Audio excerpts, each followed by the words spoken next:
सुंदर परी की कहानी। एक गोरिल्ला और उसका एक बच्चा था जो कि बहुत भोला भाला था। वो दूसरे गोरिल्ला बच्चों की तरह ज़्यादा उछल कूद नहीं करता था, बस किसी पेड़ के नीचे या अपनी माँ के पास शांति से बैठा रहता था। एक बार की बात है, माँ गोरिल्ला अपने बच्चे से कहती है, मंटू बेटा, क्या तूने कभी पका हुआ कटहल खाया है? नहीं माँ, मैंने कभी पका हुआ कटहल नहीं खाया है। वह कैसा होता है? तुम मेरे साथ झील के किनारे चलो, वहाँ पर कटहल के पेड़ लगे हुए हैं। आज मैं तुम्हें मीठे मीठे कटहल खिलाऊंगी। ठीक है माँ, चलो। और फिर दोनों माँ बेटे झील की ओर चल पड़ते हैं।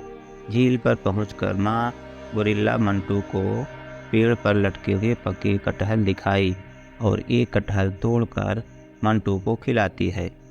मंटू बोला, वाह, मज़ा आ गया, ये कटहल तो बहुत मीठा है। दोनों माँ बेटे पेट पर भर कर कटहल खाते हैं, फिर झील पर जाकर उसका मीठा पानी पीते हैं। और जैसे ही दोनों वापस घर जाने लगते हैं, तभी वहाँ पर दो चीते आ जाते हैं। माँ तुरंत खतरा भांप लेती है और मंटू से कहती है, मंटू बेटा, जल्दी यहाँ से भागो और कटहल के पेड़ पर चढ़ जाओ, मैं अभी आती हूँ। माँ के निर्देश पर मंटू भाग कर जाता है और कटहल के पेड़ पर जाकर बैठ जाता है। माँ उन खतरनाक चीतों से बचकर निकलने की बहुत कोशिश करती है, लेकिन दोनों घेर कर पकड़ लेते हैं और उसको अपना शिकार बना लेते हैं और उसे अपने मुंह में दबाकर वहाँ से चले जाते हैं। मंटू अपनी माँ का इतना दर्दीला अंत देखकर पूरी तरह से सहम जाता है और डर से थर थर काँपने लगता है। मंटू अब अनाथ हो चुका था। वह इस घने जंगल में बिल्कुल अकेला रह गया था। उसको जब भूख लगती थी तो वह पेड़ों से फल तोड़कर खा लेता और झील का पानी पीकर फिर से कटहल के पेड़ पर जा बैठता। इसी तरह से मंटू की ज़िंदगी के दिन गुजर रहे थे, लेकिन अब अकेला हो जाने के कारण वो बहुत ज़्यादा तब्बू और डरपोक भी हो गया था। दूसरे गोरिल्ला और दूसरे जानवर सब कोई उसका मजाक उड़ाते और सब उससे अपने काम करवाते।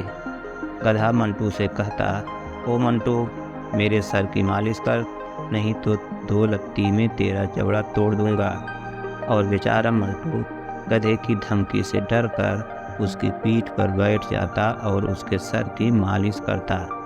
ऐसे ही जब मंटू और कहीं जा रहा था तो पेड़ के नीचे आराम करता हुआ भालू उससे कहता, मेरे पैर की मालिश कर। तब मंटू बोला, मैं अभी अपने यहाँ खाने के लिए भोजन की तलाश करने जा रहा हूँ, मैं वापस लौटकर आपके पाँव दबा दूंगा। तब भालू बोला, अब पहले मेरे पाँव दबा, भोजन की तलाश करने के बाद में जाना। और बेचारा मंटू चुपचाप बैठकर भालू के पाँव दबाने लगता।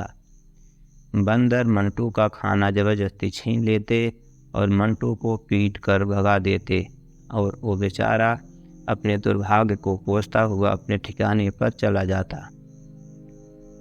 और भेड़िए को तो देख कर ही मंटू की हालत बहुत ख़राब हो जाती थी। फिर एक दिन की बात है, सुबह का सुहाना समय था। एक रंग बिरंगे पंखों और लंबी गर्दन वाला सारस जैसा अत्यंत सुंदर पक्षी टहलता हुआ दाना चुगता हुआ कटहल के उसी पेड़ के नीचे आ जाता है जिस पर मंटू रहता था। और वह सुंदर पक्षी अपने पंख फैलाकर नाचते हुए सुरीली आवाज़ में गाना गाने लगता है। मंटू उस सुंदर पक्षी को देखकर बहुत खुश होता है और सोचने लगता है, अरे, इस रंग बिरंगे पंखों वाले सुंदर पक्षी को तो मैंने पहले कभी नहीं देखा था, यह यहाँ कहाँ से आ गया। तभी अचानक दो बिल्लियाँ वहाँ आ जाती हैं और उस सुंदर पक्षी पर झपट पड़ती हैं। पेड़ की डाल पर बैठा हुआ मंटू पक्षी पर बिल्लियों का झपट्टा देखकर तुरंत पेड़ से छलांग लगाता है और ज़मीन पर आ जाता है। फिर बड़ी फुर्ती से पक्षी को अपने हाथ में पकड़कर अपने पेड़ पर चढ़ जाता है। चुपचाप हमारा शिकार हमें वापस कर दे। अगर तूने हमें हमारा शिकार वापस नहीं लौटाया तो फिर तेरी खैर नहीं। बिल्लियाँ बोली, देखो बिल्ली मौसी, तुम मेरे साथ चाहे जो कर लेना, लेकिन मैं इस सुंदर पक्षी को तुम्हारा भोजन नहीं बनने दूंगा। तब दोनों बिल्लियाँ वहाँ से मायूस होकर चली जाती हैं। तब मंटू बोला, अब तुम्हें कोई खतरा नहीं है सुंदर पक्षी, तुम निडर होकर अपने घर जा सकते हो।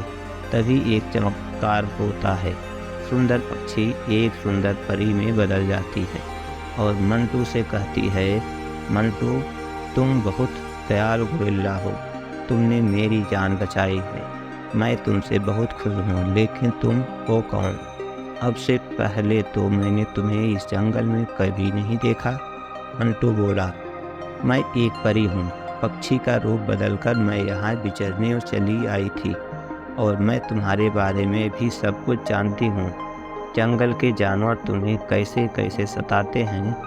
मंटू बोला, मुझे पता है ना क्यों सताते हैं, क्योंकि मैं बहुत ही कमज़ोर हूँ, शायद इसीलिए सताते हैं। परी बोली, कमज़ोर नहीं, शक्तिशाली हो तुम, अपनी शक्ति को पहचान नहीं रहे हो। तब मंटू बोला, नहीं मैं शक्तिशाली नहीं हूँ, अगर मेरे अंदर शक्ति होती तो मैं जंगल के सारे दुष्ट जानवरों को अच्छा सबक सिखाता। परी बोली, चलो मैं तुम्हें अभी शक्तिशाली बना देती हूँ, फिर देखती हूँ तुम्हें कौन सताता है। परी अपनी जादुई छड़ी से मंटू पर जादू चलाती है और देखते ही देखते 2.5 फुट लंबा मंटू 25 फुट लंबे राजा मंटू में बदल जाता है। जंगल के ऊंचे पेड़ों से भी ऊंचा मंटू का कद हो जाता है और फिर परी मंटू से कहती है, मैंने अपनी जादू से तुम्हें शक्तिशाली राजा मंटू बना दिया। मंटू अपने विशालकाय शरीर को निहारने में व्यस्त था, तभी परी वहाँ से अचानक गायब हो जाती है। अब मंटू जंगल में टहलने के लिए निकल पड़ा। राजा मंटू जिधर से भी गुजरा उसको देखकर जंगल के छोटे बड़े सभी जानवर डर के मारे भाग जाते और कहीं छुप जाते। सबसे पहले उसे वही गधा मिला, उसको पकड़कर हवा में लटका देता है और कहता है, क्यों रे गधे के बच्चे, क्या अब तुम मुझसे अपने सर की मालिश नहीं करवाएगा? मंटू बेटा, मेरा दिमाग खराब हो गया था जो मैं तुमसे मालिश करवाया था, लेकिन ये तो बताओ तुम नन्हे मंटू से इतने विशाल राजा मंटू कैसे बन गए? यह राज की बात है गधे, मैं तुझे नहीं बता सकता, बस तू एक बात सुन ले। यदि आज के बाद तूने जंगल के किसी भी सीधे साधे कमज़ोर जानवर को सताया तो मैं तुझे पटक पटक कर मारूंगा। फिर गधे को ज़मीन पर छोड़ देता है। मंटू को जब एक जगह भालू मिलता है तो वह भालू को भी हवा में लटका देता है और फिर किसी को न सताने की चेतावनी देकर छोड़ देता है।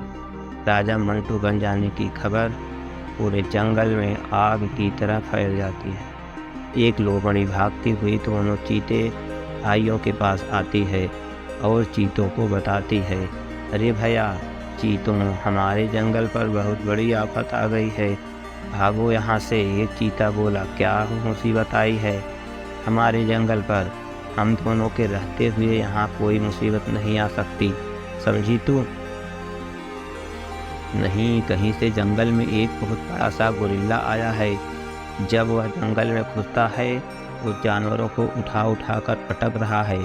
तू इतना घबरा गई लोमड़ी चाची? अरे तू टेंशन मत ले, हम दोनों भाई उस विशालकाय गोरिल्ले को देख लेंगे। आज के लंच में हम उसी गोरिल्ला का मांस दावत में खाएंगे।